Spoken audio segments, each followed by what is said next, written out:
So today was by far the most dramatic day of testimony in the Paul Manafort trial. We had cross-examination of Rick Gates, who is Paul Manafort's protege and is the government's star witness in this case. He testified earlier this year to being part of Manafort's crimes and agreed to cooperate with Mueller's investigation by testifying here. And he faced bruising cross-examination that's still going to be going on tomorrow morning by Manafort lawyer Kevin Downing. One of the things that Downing pressed him on is to admit to his own embezzlement of Manafort's money. He did acknowledge what he called unauthorized transactions from Manafort, but he hesitated to use the word embezzlement, and Kevin Downing said, "I want you to say that word." And finally, after being prodded multiple times, he acknowledged that he did in fact embezzle money from Paul Manafort. They went back and forth repeatedly on what Gates had told Mueller's team, Special Counsel Robert Mueller's team, during many interviews that they had had together. And when Gates was struggling to sort of remember precisely exactly what he had said, Downing said, "Have you been confronted with so many of your own lies that you can't even really keep your story straight?" And that was another sort of striking moment. And we're really seeing an effort by the defense to undercut the credibility of this guy, Rick Gates, who is central to the government's case. Paul Manafort's trial in Alexandria, Virginia, just outside the nation's capital here, continues. His former associate, Rick Gates, took the stand again today. Gates alleges he edited documents to cook the books for Manafort's accounting documents. Manafort is accused of tax evasion on money he earned from the Ukrainian government prior to his work for the Trump campaign. For more on this, our political panel this evening is former Georgia State Representative LaDawn Jones and conservative commentator Steve Malzberg.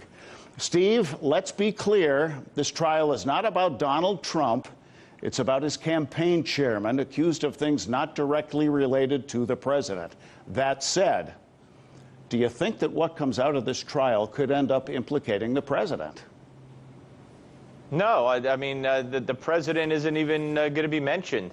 This has absolutely nothing to do with Donald Trump. Not only does it have nothing to do with Donald Trump, it has virtually nothing to do with Paul Manafort during the short time that he served as campaign manager or had anything to do with the campaign.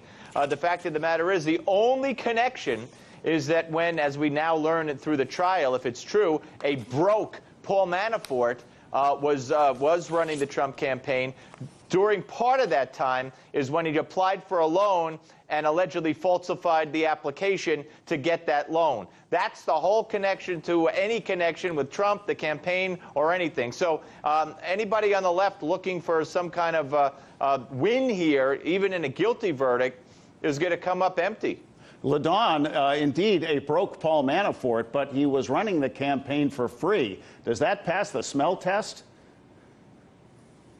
It does pass the smoke test, and let's just be clear. I used to be a prosecutor, and you have to understand that in this particular case, if Bob Mueller were to find a crime, that's just like investigating a burglary and finding out that a murder happened. He has to continue to move forward. However, we do know today that it was true that Trump was, in fact, mentioned. There was a mention about getting tickets to the inauguration as a part of the play to pay with Gates and Manafort. So we may be creeping closer, but I agree that this may not be the smoking gun. LaDawn, Rick Gates is singing like a canary. Your prediction as to how Manafort comes out of this?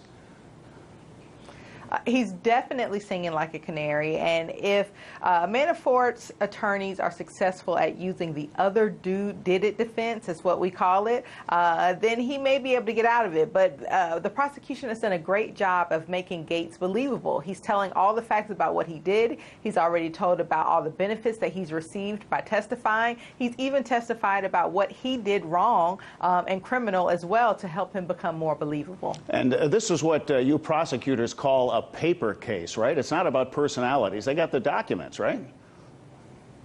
Absolutely, a paper case. And the good thing about a paper case is that it makes it look like you have a whole lot more evidence than you have, because as you're entering evidence before the jury and you're showing the actual technological steps, many jurors kind of take that as stronger evidence than just testimony or hearsay.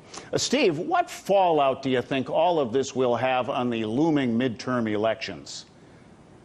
I don't think this trial will have any fallout whatsoever. I think what we could look for is for Mueller to play politics. I wouldn't put it past Mueller to drop his report right before the midterms or during or before the confirmation hearings of Judge Kavanaugh for the Supreme Court. I think that might have some ramifications. But this trial, none whatsoever. And, you know, I think they might have overplayed their hand, if I may, in showing his expensive clothes, his suits, his shoes, or whatever. Nobody cares about that. If he broke the law, he broke the law. You can't blame a man for if he has legitimate money for buying clothes. Steve, would you like to wish Robert Mueller a happy birthday?